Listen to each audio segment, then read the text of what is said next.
إن الحمد لله نحمده ونستعينه ونستغفره ونعوذ بالله من شرور أنفسنا ومن سيئات أعمالنا. زنجيري هشتمان لدرسكان جامع فريد أو بقشتنا بابي شوارم مسائل تساندن للشرك. وثمان لما كان الشرك ينافي التوحيد ويوجب دخول النار والخلود فيها وحرمان الجنة زالما كوا الشرك هلوشانوي توحيد الإنسان وأبي بسبب أويك إنسان ستناو جهنم وأبدي بنتو وحرام بين سري بهشت وزانما كأما خطرنا تنشت الإنسان أم بابتي تازة فيرمان أكاو پروردمان كالب واري توحيدا كوا للشرك زوزو بترسين حزري لكين محاربيكين في رازين بي بهيشي وخوش ما نوير جاتي بكين ولا هم الرزق والريبازو أسباب بشوفترين هوكاريا إما جاتي كين في رازين بي. أما باس من كتوز تفصيل من فيها مقدمة كمان نسر باس كده إسهينا نذكر أنواع الشرك مع التعريف لكل نوع باس جورا كان الشركة وتعريف الشرك من دوك له مباركة. الشرك نوعان شرك دو جورا كمان شرك أكبر ودوما شرك أصغر. شرك جورا أما تعريف كيتي وهو أن يجعل لله شريكا في عبادته يدعوه أو يرجوه أو يخافه أو يحبه كمحبة الله أو يصرف له نوعا من أنواع العبادات نوعا من أنواع العبادة فهذا المشرك الذي حرم الله عليه الجنة ومأواه النار. تعريف الشرك جورما نويكوا هر كس عبادتك أنجام دابو خوي پروردگار لعبادة كان نواني كوا عبادتي جورا وكو دعوة كردن أمل الرجاء وترساندني طواو خوشويسي طواو وجور لجور كان عبادة أقل بكار بين بو خير إخوة أو الشرك جوري وإخوة يقول سريك حرام كدوا بهشتو وشويني دوزخ بيه ولقل مشركين أخوة قنمان شركي جورا أو دعوة كدن لغير إخوة قارنوا لغير إخوة هاول بدن بو غير إخوة طواف نزل قرباني أو أنها شركي جورا ومحبتي لسطاسات خوف ترسو توكل الرجاء وأمل أو أنها الهمي بو غير إخوة لسطاسات هم شركي جورا إلا بتوبو استغفار نبي أصغينا بالإنسان وأقل سيب الدوام بي مساومي لسنية كوا أشتنا وشركي جورا وأقل لس أساسي علم أمانة بكات وإقامة حجي لسكرابي أو بيكاف لبي خوفنا من بوشدر ولدايس. شرك بتشكمان شرك الأصغر وهو جميع الأقوال والأفعال التي يتوسل بها إلى الشرك الأكبر كالحلف بغير الله ويسير الرياء وعدم الإخلاص في العمل لله. أو الشرك بتشكمان وهي خمو كارو قصير للدنيا كأنجام بدي بش يتوسل الشرك جولا وكسوان قادم بغير إخوة هندي كم رياء وهندي طوع نبوني كاركانك إخلاصا بخوة يقولت يعني أمان الشرك بتشوكا ولا سري برد مناتش تدروا إلى دائرة الإسلامية والله عم أقل سري بردوان بيعمل بالشرك جولا كواتا أشتي كوا ما لم رجاء زور بطبيعي بين ناو خلق وشتكي زور ساده شركي جوري هاوار كدن لقبر قارنوا لقبر سنقادن بي طواف نزر قرباني توكل لصصاصة خوشي اوي لي اترسي امان الرجاية توكل همشتكا خوفي هي برانبري امان همي عباداتك كبو هشتي قبر مردوي انسان دار برد في غمر ملائكي انجام مدري او شركي جوري انساني في درجة لتوحيد فاطنا من بو توحيدك هلا وشينا شركي بشوكا ويكوا اول دشتاني كان نتيجة كارب الانسان بالسبع او اتواني باستغفار وتوبو قرانه وتصفيه كرني دلي هلا اللي كاتا لو كاتي كاستكاتي عبد السبع اتواني رزقاري بلي انجا مسألة شرك وقوتمان وعدك إلهي هي هو شانوين نبوك أو إخوة الودقار لدوشنا للقرآن لسورة النساء لدوشنا للآية تشلوهش وآية صوش عزاء فرمي إن الله لا يغفر أن يشرك به ويغفر ما دون ذلك لمن يشاء. إخوة الودقار وعدية وكان الشرك خوش نبع وما دون ذلك لأخوار شرك وهشتك هبع ويستي لي بالمحرمات وكبائر إخوة الودقار ويستي خويلي خوش قطعا أو درجة داخله وبرامبر مشرك داخله وبمرجتا وكو مردنت وبنك أقلبيتو تا مردن لسا أشركاني بردوان بيتو وبنك أو إنسانك أشت جهنم أو رحمة ليبطني خواي بالودقار بهيش يشمولناك كجورتين أمل آواتي إنسانا لو بشارز قريبا لا حسابه لبسين قيامته. والله كسانك وأم عبادة أنجامدا بوشتك علم يعني بيناشك كأمان عبادة بوغيك وأنجامدا أما النتيجة سكاني ابن القيم ابن تيمية ديالا على أمانة إن شاء الله ابن بأهل عزار بلان باشتوا أولاد رويك وأقادار كرينا وإقامة حجانا سكي وجن كوني لشوكا مساوما لسحق فايبر ودقار نيو وقولتين ظلما كسكا أنجام بلدنا بين أمدي لا فرى السيد بسوهاج العين بابتا أبنين يشك لدواكار يكاني في غمر كان إخواك إبراهيم عليه السلام خليل إخوة الدنيا يكي لهذا وكان يقول كان إبراهيم لدعا كان أبي تشيبه خليلك إخوة في غمرك إخوة عليه الصلاة والسلام إبراهيم أبنين يكل آوات داوا كان كروكات إخوة پروردگار شيا أو يكوا سلامت بلا همو باركان شي وكو فرمين لسورة إبراهيم آية 66 وإذ قال إبراهيم رب اجعل هذا البلد آمنا واجنبني وبني أن نعبد الأصنام رب إنهن أضللن كثيرا من الناس فمن تبعني فإنه مني ومن عصاني فإنك غفور رحيم هذا آواتي قوري إبراهيم عليه السلام هذا داواكاري قوري إبراهيم عليه السلام برابر خواهي پروردگار بيچي بك موحدتي قورتين موحدة للدنيا كسك كوا توحيد لسردسيات الشنين كدو برز بلاو بوتو في غمران لدوايا وخلقه توحيد ابن مالي أو همو موحدة كان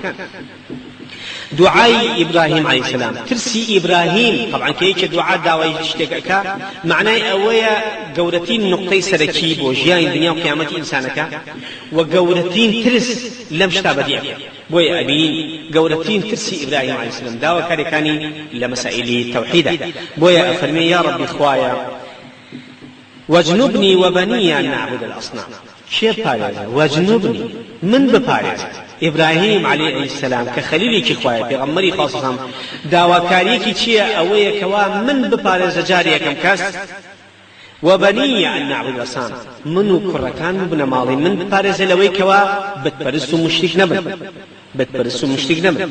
كوا تسيرك الدعاء إبراهيم عليه السلام إبراهيم چند أترسي للشرك چند لشرك ترسي داواكاريك ودعايك برابر پروردگاري أويا كوا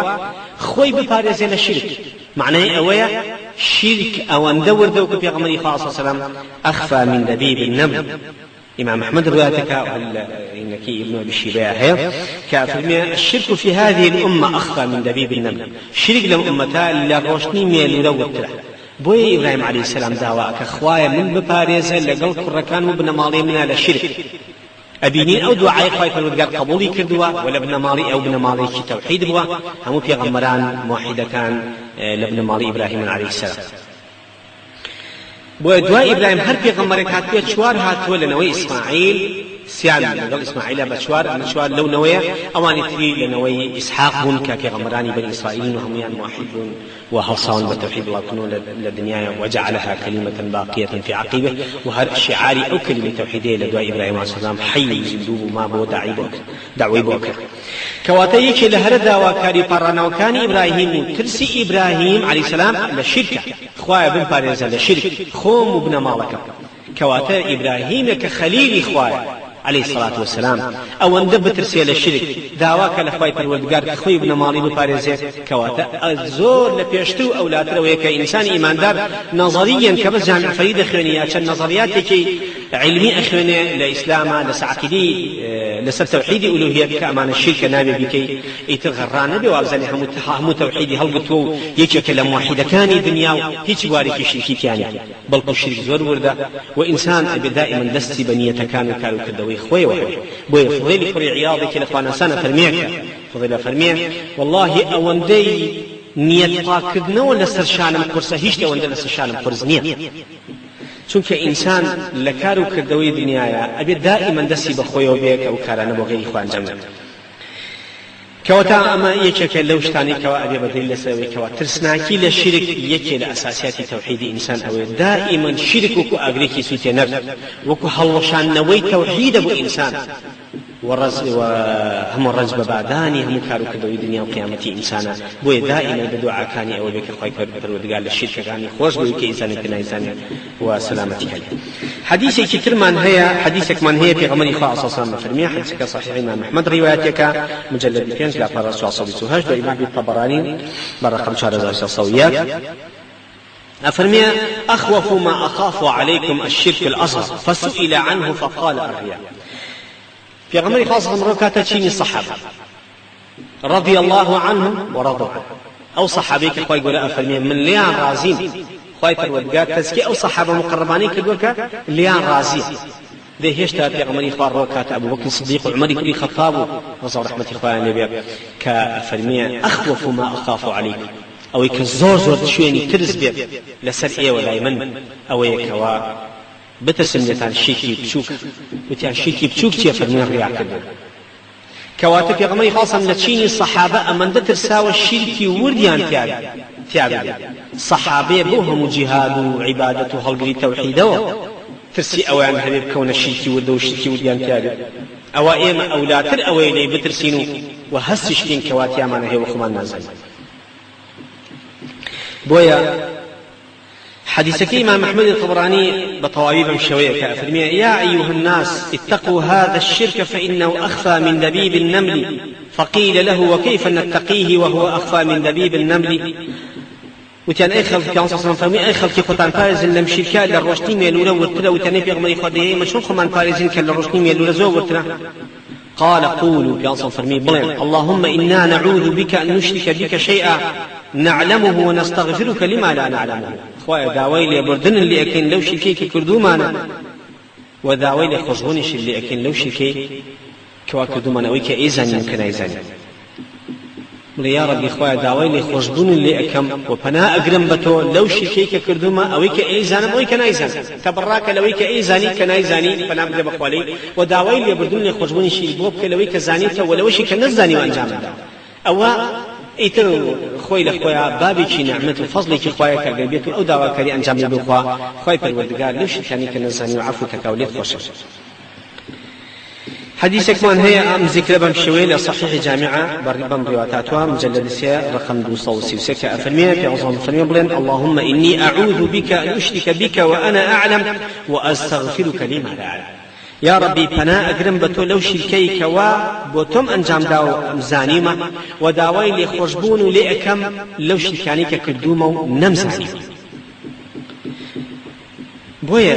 چونکە ئەگەر بێت و کابرا شرکی لە کارێکا کردبێت و پێی نەزانی بێ کارەکەی وە ناگیرێ خەتەرەکە لەوایە وەکو حەدیثی مای مسلم رقم 8233 فەرمێ من عمل عملا أشرك فيه معي غيري تركته وشرك خوای پەروەردگار فەرمی هەر کەسێک کارێ بکات أشرك فيه معي غيري هاوبەشی تیا قرارداو بۆ غەیری من لەناو عیبادەتەکەیە ئەوە خۆی و کار و کردە و شرکەکەیشی مواز بهێناوە ئەو بەشەشی کە بۆ منی دانە کردووە ئەوەشم نایە ئەگەر بێت و لە نود بخوات انجام دابت للسطا دبو غير خوابه او اخوي لخويا او لصانه وتشيناعي خوابنا من بيار جال بروا باشتين زمان سلامتي ويا كدائما اوزك لبركن وداواكن خوي پروردگار كخوي پروردگار لو شيكا فنا اغرين بو لو شيكي كدمانا ويكي يزاين او كناي زين وداوي لي خوشبني اكن لو شيكي كزاني ما نو كني زمان زين ناس اما خوي سيرك الرياء اما دشتك كوا ابي معي خطر بو انسان جابو اگر انسان كان انسان شارزاده ابي بسبب سلامتي ورزقار بو الرياء للرؤيا واتكاري كيبو املي خلق بيبين يكارك تعليد رازي بن وصفد سمعة بسمعة واتبجو قسيك كارك مثلا صوت القرآن خيني صوتي برزكي ذكر خيني بصوتي بس بيخلي جوي لي بيقول هات شن خواناس ومتقي وشن صوتي خوش وصفي اما خوي لخويا ابي انسانك لو حاطنا تشي خوي هلاكك عبوديتك بو غير اخوا بويا فضيل كري عياضه فالمية من عرف الناس استراح هر كسي اگر خلق بناسك لا يسمن ولا يغني من جوع لا يضر ولا ينفع انسان كهيش شاكو خراب ويش لدزنا يسود كتبتوني قيامتين هي زرينات وانا بتوبجيني بزاني وكتو مخلوقك ضعيف داماي بدا صلاة فشتهو كان بيني وكتو اخوا اخوك خد باقا ابي عين توايا او هر كاتتو بوشوي انسان الناسي او اسراحتك ولا هم عبوديتي كان رزقار ابي هذا هو ابن تيمية فتاوى مجلد يقلع برا حفتاوتوا أم قصير فضيلي كريا عظيمة جالبر أوا مسألة الرياء بتايبتي إنسان حزل دركوتنو بسنو بينين شخصية مكانتك لنا وخلقه أمشتانش بالرياء وسمع وشهراء كابرايك وحزل ومشتانك جاء خوابنا من بهر كسيتش كارو كدوكي أو يتيابه خوي لخويا دلي خلقي عادي ولي ناقل بيان خوش نيو خوشان سيكي كابلا رياضاز اسلوب يشتيك اكا هل خوي خلقك الرقي ليتي خوش ناي خوي غورا وايلك دو امواءك الرزامانيو خوش ويسيو دليان كسبكا كشي هل لو دقيا ببي او ثانيه كيوت دواوا ابيني خوي غورا كارجي كدوك وا همو كساني كايبن رقيان ليتي اي بوزين بلان سوكو زول با متكبر كسكي منافق دورو چروي دار جابوا يرجع هكذا الرياء أمشتان لكاركانيا أنجام با رياء وسمع وشهرة أو يكم في غمري خاصة دعاء شيء ذكر دعاء وشايسي أو دعاء شنك عبوديتي وغيره خو أنجام دعوة في إمام بخاري أم دعاء في الله صلى الله عليه وسلم نقل كدوا برقم 6999 إمام مسلم بدوا زار نصوص كأفرمي من سمع الله به ومن راى الله به هر كسي آواتي أو يكخلق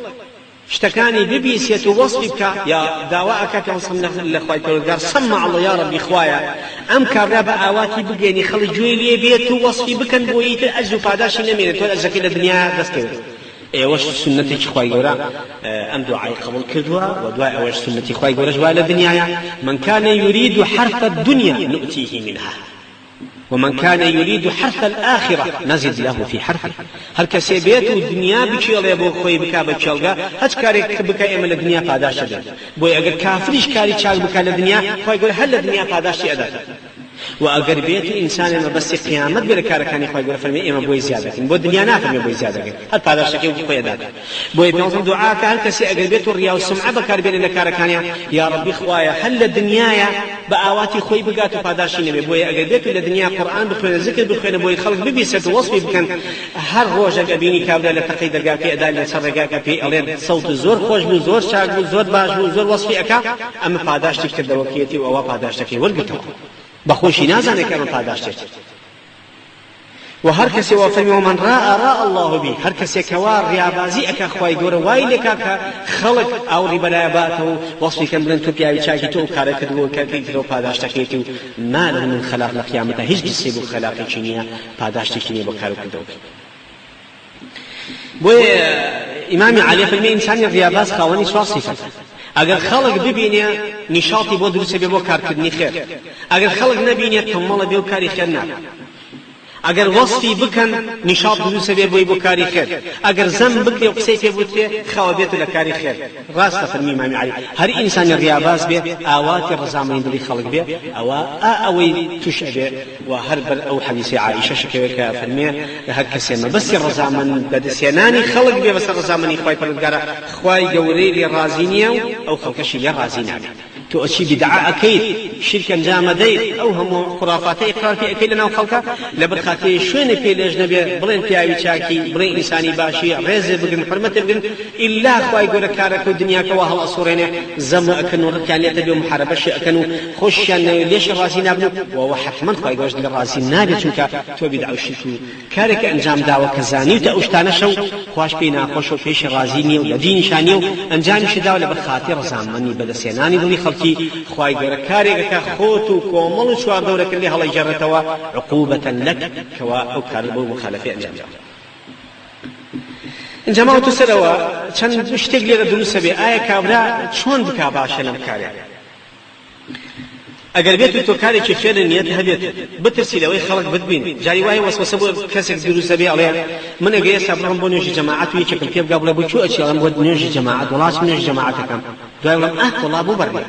من في من اسمه جماعات ان جاء بيت بقرتوا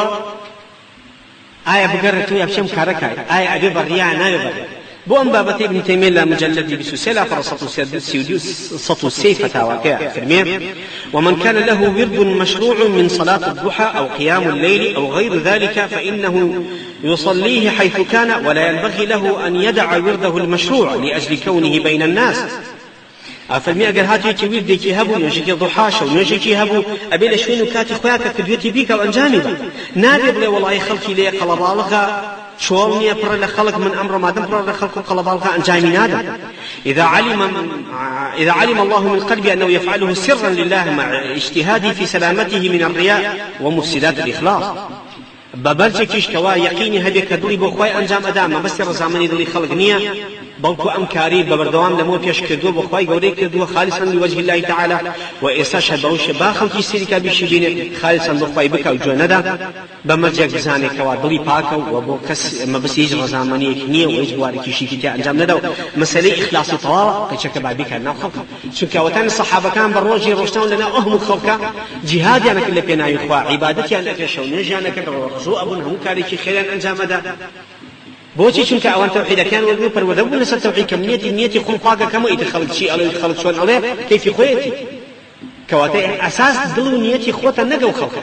تۆ دڵی خۆ پاکەرەوە کە بۆ خوای ئەکەیت سەد جار ئەگەر باسی کارەکەت لێ باسنەکەت تۆ لایەتە زەحزەح تۆ هیچ بە شێوە دڵ لە شوێنی خۆی ئاڵۆگۆڕ نەکە ئەوە خۆی لە خۆیان کاری تۆ تەواو هیچ ترسێکی نییە بەڵام بۆ ئەوەی کە ئینسان ضعیفە بۆی کە ئینسان ضعیفە بۆی کەوا ئینسان ضعیفە و چوادۆر کاری تێکە سەلامەتی و ئەولاتر ئەوەیە کەوا کارەکانی شاراوە بێ نەبین شێخ خواناسی وە هەبوو کە قورئانی خوێندووە کاتێک کە قورئانی خوێندووە لە دەرگای ناو یەک سەر قماشی شتێکی یاوە بەسەر قورئانەکە بۆی نەبینێ کە قورئان خوێنێ نيبيني كقرآن فكنو تاوكن نون من عبادتك وصف شاوليه يعني وتوانا ما انت جاري اما يا يك الاخوان اصلا امش قال كتاب كان كدل درجه في بيدن الله ما توزد ما تقيق قصي خوش معمو دان لدرجه وتي فرمي بيدن انت درجه وتي واجه وتي كتاب كان شانوتي ما مساج توفي الريامه فرمينا في الريانيه بۆی کابرا تووشی گوناه نەکەین بێتە بێژ وڵا بڵێ خەڵکی گاڵتە و گەپن تووشی گومان و غەیبەت و قسەی خراپ بێ بۆنی ئێمە کە ئێمە جوانە بین دوێمیشمان ئێمە خۆمان وەزعی طەبیعی دنیاتەکە لای خۆتە کە لەبەر خوای پەروەردگارە بۆ سەلامەتی و لەبەر خاتر ڕێزی دینەکەی ئەگەر بێت و یەکێک لەبەر کارێک ئەنجام نەدا نەچێتە شوێنەکە و لەبەر خاتر سمعی مسلمان و دینەکە نەڕۆشێ بە بۆنی کاری ئەمەوە ئەوە دوو ئەجری هەیە و ڕیابازی نییە ابن قەیمە فەرمێمە دوو ئەجری هەیە یەکەم ئەجری ئەوەی کەوا حیفظن بۆ سەلامەتی سمعی مسلمانان و دینەکە دومیشان بۆ خۆی لەبەرەوە ئەگەر کابرا لە پێناوی ئەوەی کابرا سەر و سیمایەکی مسلمانانەی هەیە ئەگەر چێتە ئەو شوێنەوێ بە سەبەبی طعنەدان لە مسلمانان و یا سوکبوونی ئیسلامەکە و طعنەدان لە دینەکە ئەوە ئەولاتر ئەوەیە کەوا ئەو کارە ئەنجام نەدا و دوو ئەجری هەیە ئەوە ڕیابازی نییە هل وكو عبد الله بن حذافة سمي كسجن يعني كجوز براز وعرفيان بودانا ملك روم بودانا سيش أو سيرش دمي لهيج ندا دواي كبر بوهات الصحابة كان رفيق يموت يعني باشا شو أي هوار سيش أو سيرش دمي لهيج ندا أي خو إسلام بوي حلال كذبي فرمي من أمزاني كي إسلام بوي حلال كذبي بلان فيهم خوش دم قصب إسلام بوت يبغوني مني هو النازل إسلام دينك آوايا كشتنا رحتي بالحلال أو أنواع أزان كقطعا مش حرام عليه بكاريبين من أجل بكاريبين متعرف للإسلام وعليه باورم پێ ناکەن لەبەرەوە قسە بە ئیسلام بڵێم منیش پێم ناخۆم قسە بە ئیسلام بڵێم قەطعا ناکەن هاچارە لێ بۆ چەند شتێکی جوانە و فەهمێکی قوڵ و کامڵە کەواتە ئینسان ئەبێ بەم شێوەی لێکی بات و کارەکە تۆ نیەتی خۆت خالصا لوجه الله تعالى بکە کارەکان مهما كان لە شوادە وەڵام بۆ سەلامەتی کارەکە دەولاترەوەیەکەوە بەنیهێنی بیکەی بە ئاشکرانەکەی زیاتر سەلامەتە وەکو لە خوانەسان ئەفەرمێ شەیطان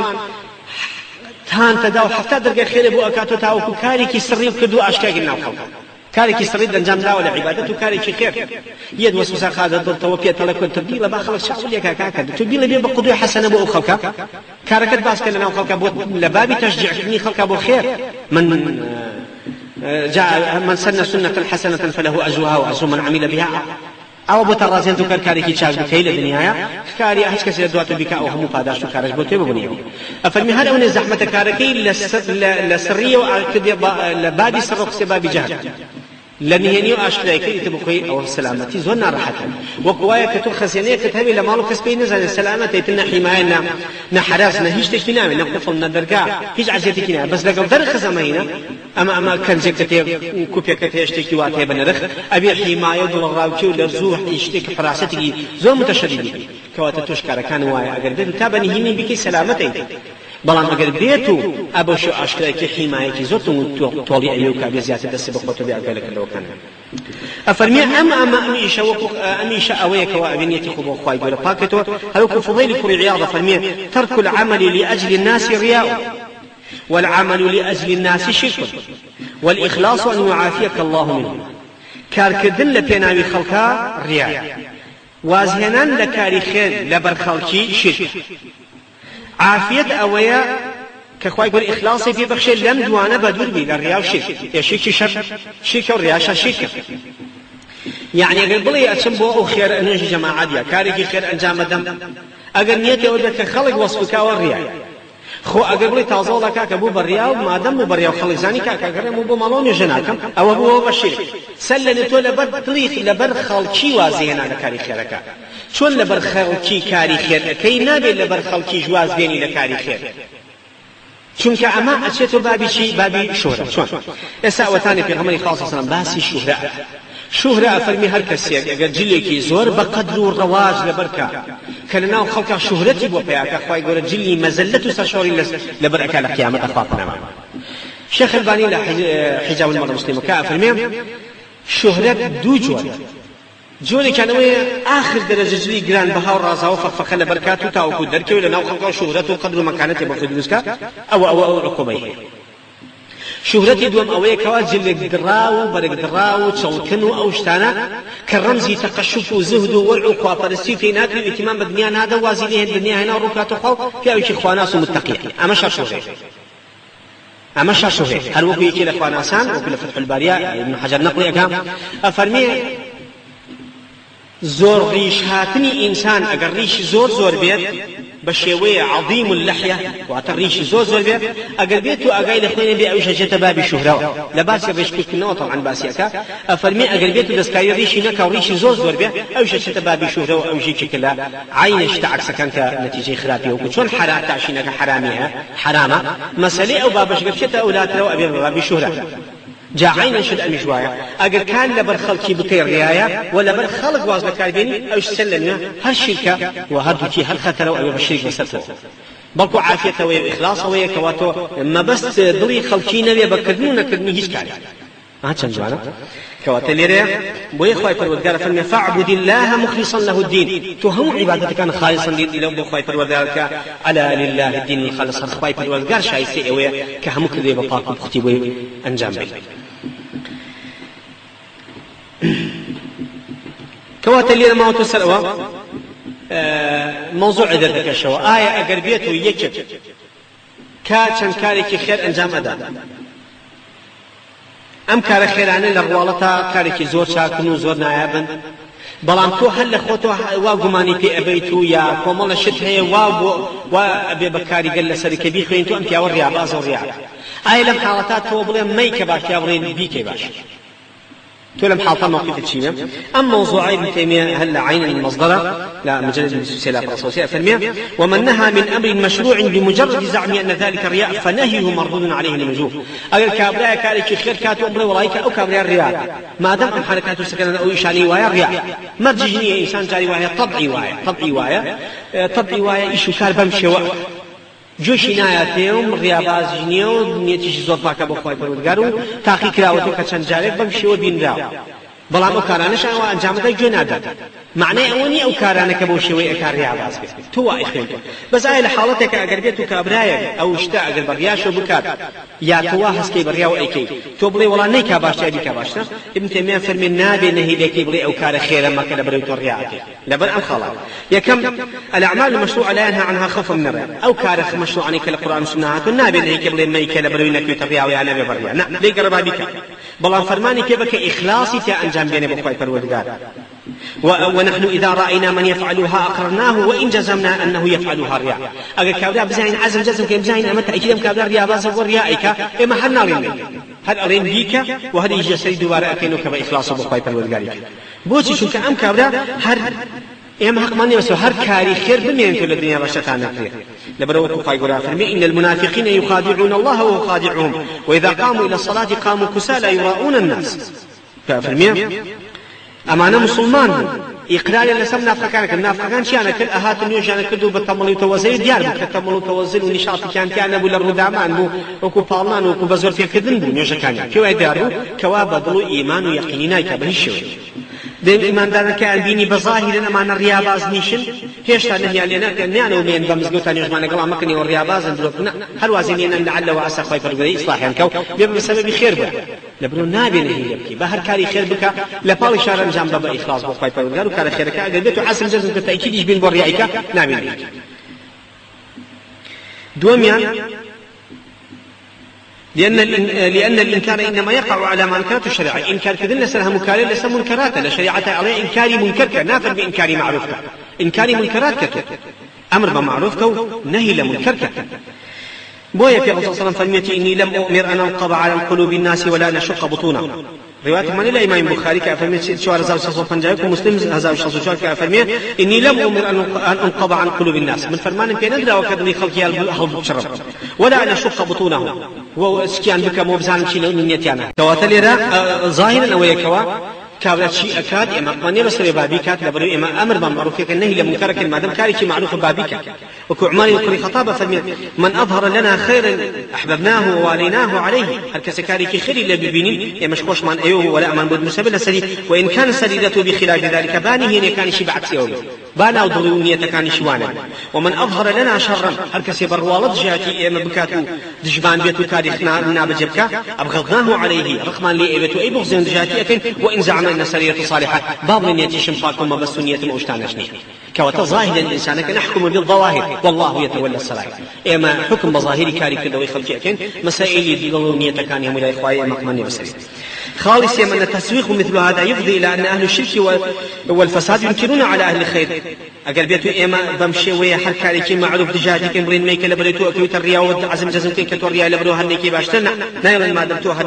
ما دمتو هر الرياء كي نعي بإمامة نعي جماعتك بإمامة بأو خلق إمامتك بأو خلق لمزقوتا وتأكيد الرياء شكي نال ولا ميكا ألين بيك وإخلاص تياهب كابر هركدي نال ولا نعي ما دمتو الرياء بزنا بإمامتك نعم بوشي شنك أقل بيتو بو حالة بيه وأهل شرك وفساد أبن بأهل الشوك ودصلاة زورين بدسين لدنيا أهل خير نامي توكل الخير كان أنجام نادرة بحجة أو كوار ريايتي نخير ضغط كابرا خايف من الودقار هدايتي بدا أو مسائل الريايتي تصوير خالي شوال مثل هذا من شعائر المنافقين أقربته يكي فرمان بابا نكدني معروف وشاكي أما الشعائر المنافقان كوانه أنا كده مكار خيرك للدنيا نكر وكو خايف من الودقار فرمي لسورة توبة آيات حقانك أفرمي الذين يلمزون المطوعين من المؤمنين في الصدقات والذين لا يجدون إلا جهدهم فيسخرون منهم سخر الله منهم ولهم عذاب أليم أو كساني كوا كانوا تواجها أقل مطوعين لأخوانا سوء أوان متقيان كوا شلب وجهاد الصدقات خير يعني أكل إيمان دارانا كهيش كان دسنا إلا كاري خيرنا ويبشو كم بوانو تسيسد هيج نية إلا لا تخرمان تشمي خرمان بينايتي أقل كابلاكش في فرباو شي خير بينانو أورياك اگر فرباو شيخ اشتكي زوري بهنا يبو خير الخير اي منافقان يعني اورياكا اگر اشتكي كان بين اي حاجه خاصه ودوله من تلا عامي بلتي وش اشتكي يعني أوي كلو تانو تشراني كوام نافقان أن الإيمان دارن بكرة شاكا كوات لم شوارو بهيش وكاري كي خير كابرة أنجامي بانية تشي تأكيد من ريايتي أكا نابي إيمان هي ليبكين ودجايتي بلكو بأغا داركين بس إخلاصا بس الشركة بس أشتانا أبي بزيد في بلن كوا أمواران خطرة أبي بس الوكارة كانوا ورنجي تصفيف يبكا وإقراري يبكين نسل كاركي وبلن إيمتهم مادم ظاهرين كابرة كمسلمان وقول أخوايا هاتشي أكاور لي إنما الأعمال بنيات كيف خويتي وبين خوي وخواي كوات البابي شوارما خيمان كوا مسألة شرك قضية كوا إنسان أبي زوزو اللي بدور به وترسان دن لي شكل أساسيات توحيد بلكو إنسان بابوني شرك ونزيك بيت الله جهنم وبابوني توحيد ونزيك بيت الله باش وفحد سكيما مسلم رقم نوسيل الله فرسي جامع فيدا فرمية جابري كري عبد الله جرت في غمري خاف عليه الصلاة والسلام فرمية من لقي الله لا يشرك به شيئا دخل الجنة ومن لقيه يشرك به شيئا دخل النار هركسي بخواي فروردقار بكاو شريك بخواي دقور دانانيا أو بابا شبرين شهادة به وهركسي بخواي فروردقار بكاو شريك ودانا به طبعا ببيت وبكن تعمردن أو بأشياء أبي دوز خفافنا معه كواتلي إنما الأعمال بالخواتم مكاركان بأخير كذا وكانت يقربت تال الدنيا لسات الشرك به أو مشركة لسات توحيد بموحدة أما ما يستفاد منها استفادة من الحديث أبا معكين الخوف من الشرك تساندن للشرك كالأساسيات التوحيد دوما أن الرياء من الشرك الأصغر الخالانا سودكاني عن موضوع إشوارني توحيدا جامع فيدك كافرمي الرياء كل الشرك بتشوف شيء جورانيا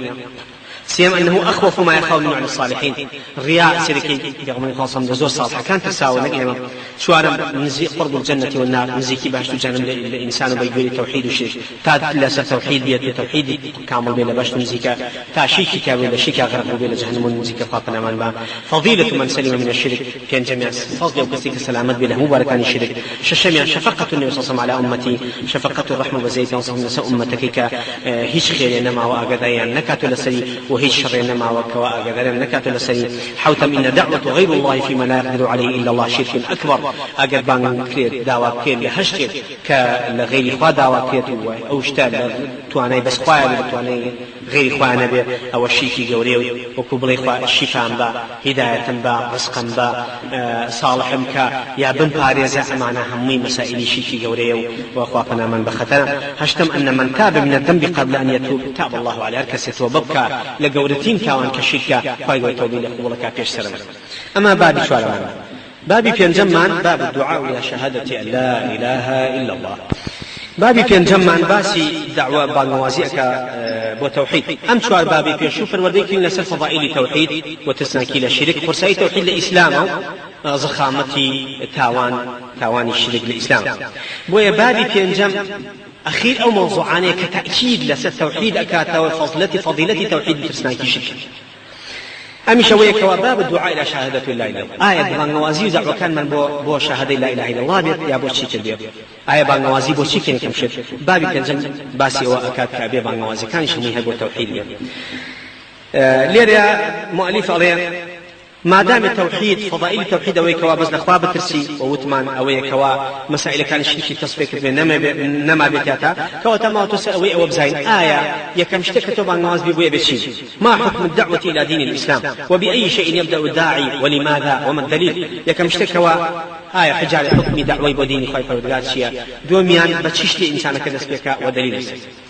جوابك لا فرسيك الدعوة إلى دين الإسلام واجبة ويبدأ الداعي بالدعوة إلى التوحيد لأنه أفرض الفروض وأوجب الواجبات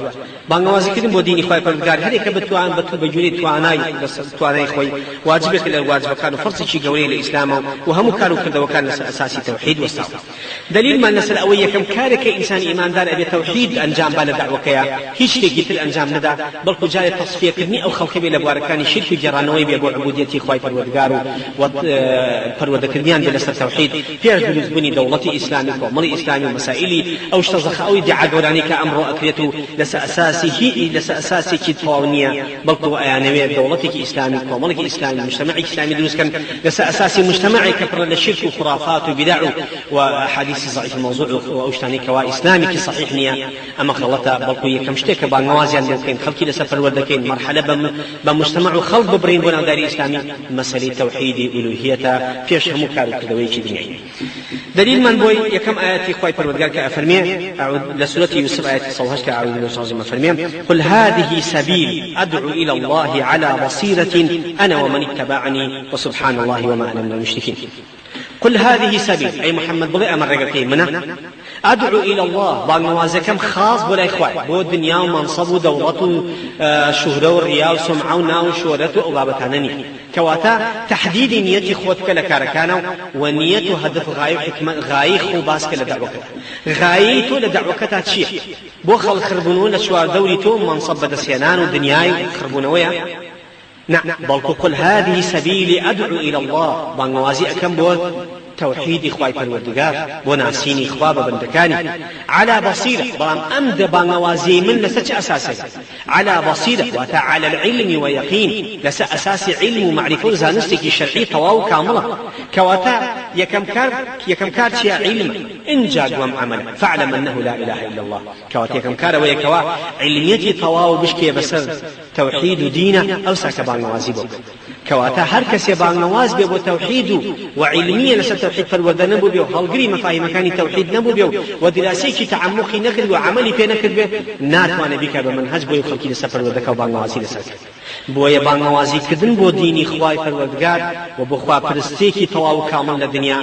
تاك الرقية كهم كسي في خوش بيتو وتيني او رقا بيتو وحسكات بشتا او رقايا بويا خواي قول فرمان دا بكي صلى الله عليه وسلم كوا جال تحديد الرقا كقل هذه سبيل كيف صلى الله عليه وسلم صراط المستقيم كيف او الرقا راستي كوا لا ريولي شو تود ام لاولايك يعني بل الرقية راس وقبل اخواي فالوردگار اشيتو وبلان لس اساسي علم ومعرفة حقيقي واقعي حق ويقين امتياز مسلم وهر إنسان أجل بيته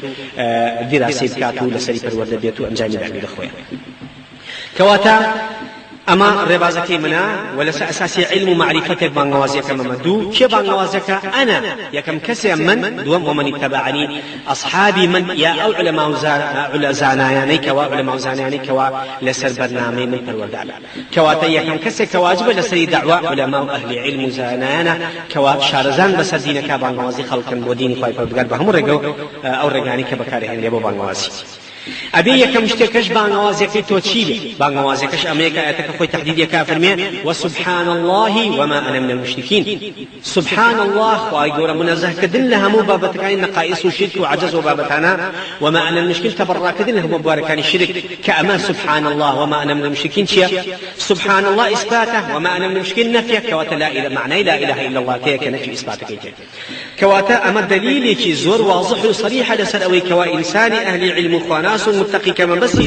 بلابنوي ديني خوابي أوي كوا يكم كار أنجامي أدا أبي التوحيد بلابنوي كتوحيد ألوهية شمان ما بس بيتي كتوحيد ألوهية أفراد شوار دور كومالي كبشوار دوريا هي فالورديان كان لسر توحيد ألوهية وتصفيه مبارك شيء كان فيكو وإنسان كي موحد يعني وإنسان كان بموحد بالنسبة لنا أورجا أو ساكا بيدابة كان تري لسري فالورديان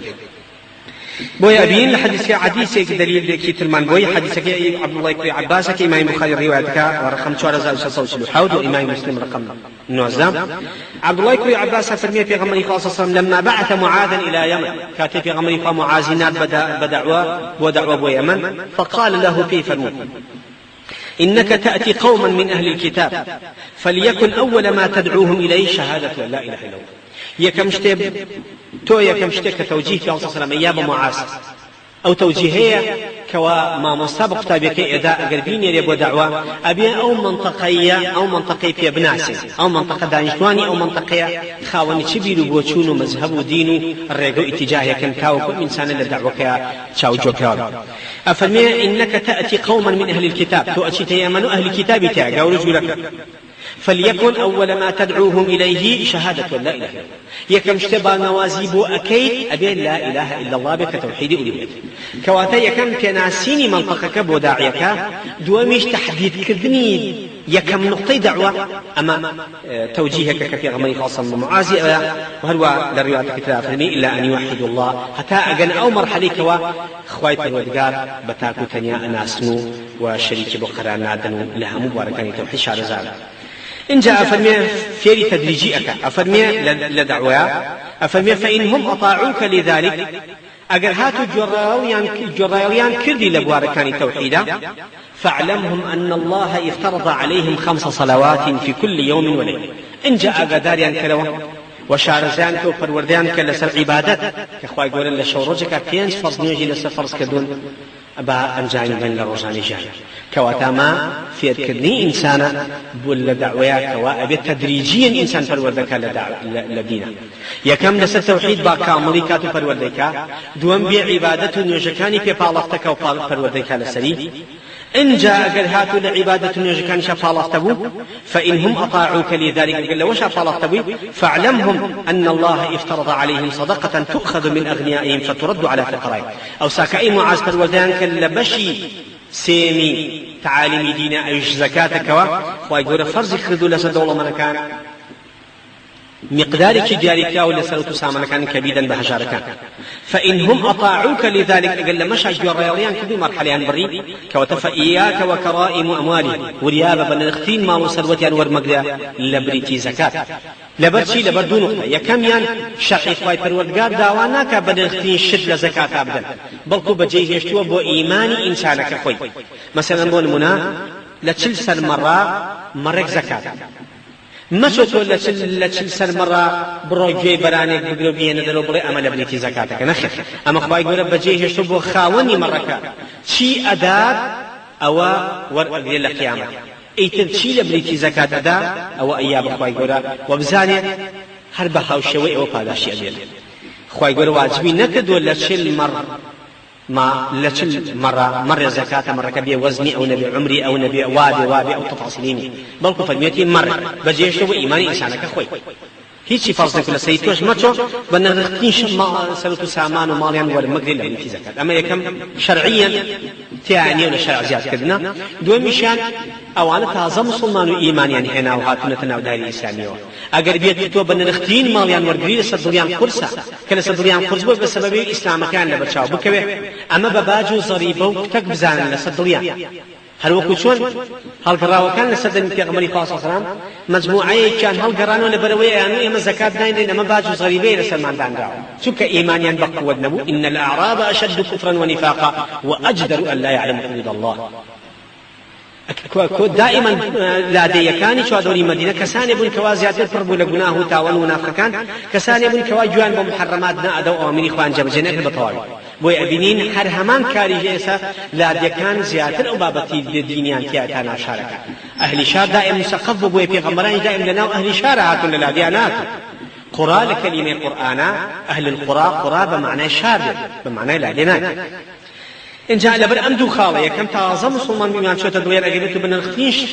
ماليان وردي لبريت الزكاة بسبب الإسلام سريان قرص به ورده ودوازي لبينه بسبب ويكوا الإسلام هو قبل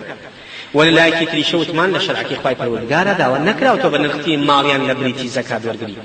إن جاء في الميل الأخيرة واتقي دعوة المظلوم كوبارزا لدعاء إنسان مظلوم فإنه ليس بينها وبين الله حجاب بزان إنسان كمظلوم ليكراه لبين إخوة مظلومك فردني هر دعاية أخوة يقول لي قبولك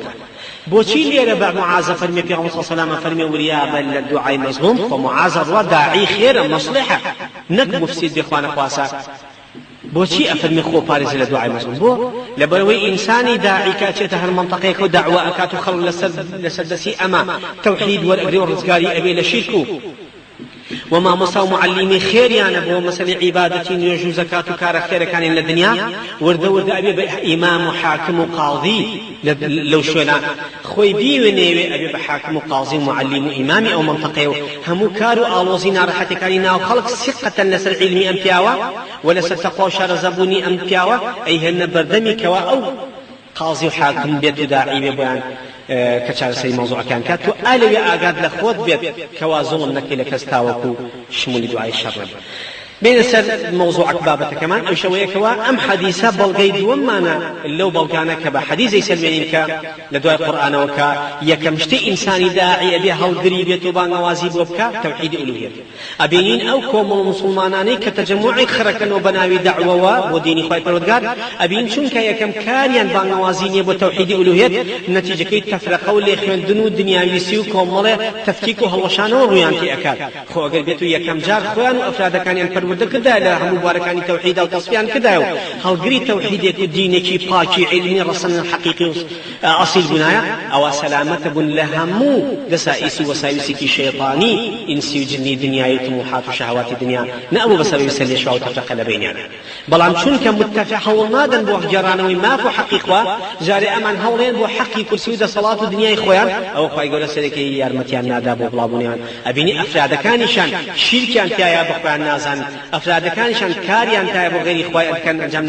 أنجامي أدن بخوان نازن نتيجة كي كالو كرزيو بي نتيجة وحلوشان نويتي همو كارو كردوية كان أنجامي أدن لدنيا بلكو نك توحيد يكم كارا بلكو توحيد تبوني توحيد لإنسانك تاوكو تيا كامل ببيه خوي لخويا شايسي منصبو بلو باية لدولة إسلامية أو تاني في غمري خواه صلى الله عليه وسلم للشر خيبرة وكل روايتك إمام بخارية برقم 3000 يقل إمام مسلم 2006 أفرمي بأسهلي كل سعد أفرمي في غمري صلى الله عليه وسلم فرمي لا روج خيبرة لأعطين الراية غدا رجلا يحب الله ورسوله ويحبه الله ورسوله بياني الله شرك أدم دسكسيك كوا خوا في غمري خواي خوشوي وخوا في غمري خواش أبيان خوشوي بياني آلاي شركات دم دسيك سنتي خواي سنتي في غمري خوا عليه الصلاة وابك شري كذبه بارك الله في بكورها وحد شكا في مخواي يقول بركة خاتم يعني بياني زو هد زي شرك خسو الرئة كوتن هلا بياني زو وبؤشني كما مسيان أما يقولمش آلادان آلاي شردان دسكسي بمعنى قيادي شر وأبينا تيشي شو بالراو جندي كان ندوه بويا أفرمي أو الصفات أو كسكي كم ليكن بقيادي أم شرع كسكك خوا في غمري خوا خوشوي يعني باس مان كوا خوشوي سي خوا كولكي أساس وبناغي أساس توحيد ألوهيته بويا أجر كسيك بيتو خواي پروردگاري زوزو خوش بيه وهروها في غمري خوش خوش بيه عليه الصلاة والسلام أو توحيدك كاملة وهر أو إنسان موحدي شايسي بكي بقيادة ومنصبك بيتك شنك خاوني عقيديك باكا كيش كاركاني خالصا لوجه الله أكاتو هجنيتي في دنياك أنجام نادا ما بس رزامني خواي پروردگار ولا نتيجة توحيدك أنبياء وكخوا في غمري خواي خوش خوا في غمري خوش أميان خوش أمانة أولياء الله كسان كلا خواي پروردگار نزيكن هل وكو حد سكا أفرمي من عادى لي وليا فقد آذنته بالحرب هل كسيد جايك عزيتي ودجايتي كسيك بكاد لوليا كاني من كولي من بي وإعلاني حربي لقل مناكدوا مخواي پروردگار فرمي بوشي چونك وليكاني خوا كسانكن كبابيس ورزامني خواي قول الدنيا هم كاركان انجام داوا تالا اخيري حدثك افرمي شي افرمي لهيشتك خواي پروردگار افرمي لهيشتك من متردد نندي كم الا للروح كشاني وليك ما نبي من حزناكم ازاري بمو بيمرينم لبروا اوش حزناك او حزناك بمريو مش حزناكم ازاري بيمرينم وابي هربج مريم كواتل اللي هيش كارك مترددين الى للروح كشان انساني كي ولي ما نبي اوش ويبوشي لبروي كوا ولي كل الدنيا علماء فرمي بوشي خواي يقول متردد لم كرا لبروي ولي كل الدنيا يا همو كاركاني بويس ورزامن دي خواي پروردگار انجام داوا خوا چی في خوش بي اوي كدوا چی في نا خوش بي نه كدوا بوي خواي پروردگار لبرامبر ولي كيا چی في نا خوش بي حزناك بك برامبري وهر كسي كيش عزيتي با خواي يقول في نا خوشه افرمي كسي عزيتي ولي كم با ولي كم با وعزيتي ولي كم با او اعلاني حربي لقوم مناكدوا او عزيتي خواي كدوا لبروا بعزيتي خوي ازان شنك او نبيست رزامني خواي لك داوته خواي جوج رزامني ولي كل يكداته بو امي يحبه الله ورسوله خواي في غمري خواش او كسان خوش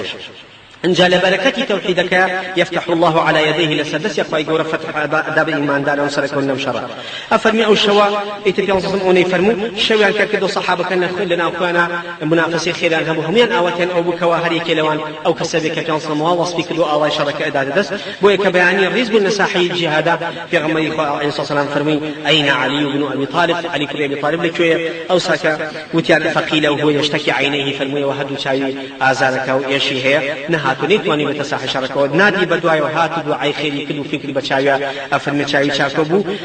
فبرأ كأن لم يكن به وجع وشاي شاكبو كأنما هيج ازاي شاياني فاعطاه الراي على شرك دادسي فقال على شرك دادسي فرمشي انفذ على رسلك برو لسر خوبه هواشي حتى تنزل بساحتهم حتى اتيت ساحي شركان بوش عزيتي مشات مدى صحابة كان هاد بفئر أجحي وأجل شجر بفئر طاقة سكن كطاقة سلف كل جشنا أيه يزي الشر في نامي لبرو بجوريت وأنا جيش كبرو إن جا كشويت الشاحي شركة يا كمش الشر مكة بل كشيبك أم توجيهاتي فيها وفرم ثم دعوهم إلى الإسلام دعاء بانوازيان كبو سرديني خواي فالوردقار بانوازي بو دين بو نقطة وأخبرهم بما يجب عليهم من حق الله هوالي عن داري بو حقيقة خواي قولي لسري هيتي لسعب دكاني حقيقة خواتشي أو حديث معاذ دياري في الفرمي وحقق أن يعبدوه ولا يشركوا بالله شيئا أو يكخوا فرسنو شريك وخواي فالمدقار أنجامنا أقادان ينكروا بس توحيدا كما عبداتي عبوديتك كان أن بخوا أنجامنا شريك لك كان من أنجامنا إن جاء فرمي فوالله سيون دخوا لئن يهدي الله بك رجلا واحدا خير لك من حمر النعم أقر بيته سيون دخوا في صلى الله عليه وسلم طالب فرمي أقر يكي لسدسيتو يا أخوا هدايتي بدات أو لهمو رانا حشتيكي سول الدنيا خير زيادة للرواية فرمي لو اشتيك للدنيا يا حيا خير زيادة بوتو لا يخوي پروردگار رانا حشتي سول لسدني صحابة بن الاخترين قورتين سنوتو ساماني الدنيا رانا حشتي سور بويا فرمي يكس لئن يهدي الله بك رجلا واحدا اگر يكس لسدسيتو اخوا هدايتي بدا لهمو سنوتو ساماني كي دنيا باشت لا يخوي پروردگار كواتا ليرا ومن ذكروا كوا توحيد بلكو نك مسألة أبي كم شيء بانغوازي بوكين بلكو كامل صفة الإنسان وهر كسر توحيدك كامل به شايستي أعلى درجة ومناصبه هي للدنيا كامل أدلة تلي زورمان هي لسر ويك بكين بدليل كدعو بانغوازي همو في غمران عليهم الصلاة والسلام همو توحيدي ألوهية دوا يكي لو أنا أقدر أسجل في غمرنا برهن أبنين نوح عليه السلام لسورة أعراف آياتي فانجانوها قايب الرجال فرمية أعوذ بالله من الشيطان الرجيم لقد أرسلنا نوحا إلى قومه فقال يا قوم اعبدوا الله ما لكم من إله غيره إني أخاف عليكم عذاب يوم عظيم بانغوازي نوح عليه السلام من قومك أو مكوا اعبدوا الله ما لكم من إله غيره لا إله إلا الله وبانكدوم بتوحيد ألوهيتنا فيها مباركان شركوا كواتا أبينين سيرك زنجيري بابلين منهج الزنجيري هم في غمران عليه الصلاة والسلام لنوح وتأخيرا التوحيد ألوهيته لدواي نوح بمن سيد إبراهيم عليه السلام كأفرمية مناقشة لقلبك يا أبتي لم تعبد ما لا يسمع ولا يبصر ولا يغني عنك شيئا حتى أخير مناقشة كي تنجلك لقلبك إيكا لسر توحيد ألوهيته لسر هزبو آريكي ترنيه بانوازي أويش حتى توحيد ألوهية. وثاني يوسف عليه السلام لسجنا لقصصنا كانوا كل سورة يوسف أفرميه أأرباب متفرقون خير أم الله الواحد القهار ما تعبدون من دونه إلا أسماء سميتموها أنتم وآباؤكم ما أنزل الله بها من سلطان أفرميه أو خواني كوداتا نام بيجعل أخوائي شنها أخوائي أو باشتاو أخوائي فرقاري كوانا والخوان كوانا والصلاة أواني وأي فرسم بيجعل أخوهم كوملنا وكوتانو بابا كدام كان لتنا وببيهيز بلغو أصل أساسي. بانوازي هودج عليه السلام لنا قومك وتاني لآياتي شخصين سورة عراف فرمية وإلى عاد أخاهم هودا قال يا قوم اعبدوا الله ما لكم من إله غيره أفلا تتقون. أي شر توحيد ألوهيته دعوانا اعبدوا الله ما لكم من إله كواهيج إلهين إلا خايف الجنة وشايستي فلسطين بحق أبي هربوا فلسطين. أو لقوم ثمود في غمركان صالح عليه السلام كأفرميه وإلى ثمود أخاهم صالحا قال يا قوم اعبدوا الله ما لكم من إله غيره. سورة عرفات التوسية أمش باسك في الصيب الدعوي صالح كلنا قومك كوتوحيد ألوهية. وهروها شعيب عليه السلام قومك وكفرميه سورة عرفات تشتاكينش وإلى مدين أخاهم شعيبا قال يا قوم اعبدوا الله ما لكم من إله غيره. هم توحيد ألوهية. وتاني موسى عليه السلام لنا قومك إنني أنا الله لا إله إلا أنا فاعبدني وأقم الصلاة لذكري. سورة طه أبين خايف قال همان فرمان أداب موسى عليه السلام كوامن شريك بني وبرسنو وهم عبادة كان بمن أنجامل. ومحمد عليه الصلاة والسلام أبين هم دعوك إلى مكة سيانز صال هم يقولوا لا إله إلا الله تفلحوا. أمانة هم يبلغن لسلوي كوا توحيد ألوهية منهجوا وكاري كمي دعوه ونابي ليلة أبيننا مكانش حتى كأنا منين سويت في غمري خاصة سلام بور وأساي أو سردماني بيشو هربان واسكدن بو توحيد ألوهية فقط وكفرمي وهرقلنا مكي كنوسي أو آياتي كانوسي إلى هرقل عظيم الروم افتتاحنا مكيك ودوا إلى آخره بانواز ذكر كوابين فابرسي بكنو شريك بودامن أو آياتي خايف الغاري بونسين كافرمي يا أهل الكتاب تعالوا إلى كلمة سواء بيننا وبينكم ألا نعبد إلا الله ولا نشرك به شيئا ولا يتخذ بعضنا بعضا أربابا من دون الله. أو يقول أهل الكتاب ونبوه كوا كلمة كوا متفقين هم في غمران منهج في غمران السنية وشوية كوا قابل سيب كينو شريك بودانا نينو وهيش كسيك من بديل إخوانا بين بويا صوت الشعدانا بصري أكتريا هل وكما لا إمام البخاري الرواية كدوا نام في هرقل رقم 6 ونام كان يتريشي هل هم يهبان موازي وحيد ألوهيات وكسرى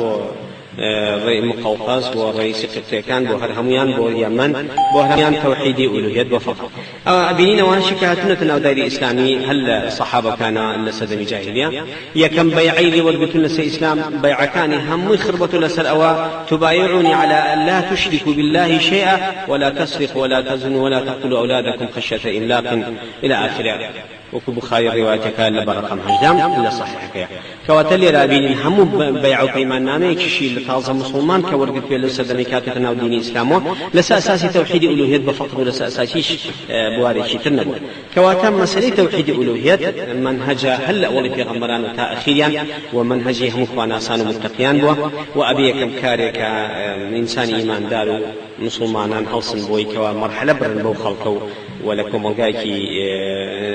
دول الإسلام وبيابخن الإسلام يا شعر ذهب إسلامي كان أبي يكم هناو غالبا نول أساسي توحيد بتايبتي توحيد ألوهية. صلى الله على سيدنا محمد وعلى آله وصحبه.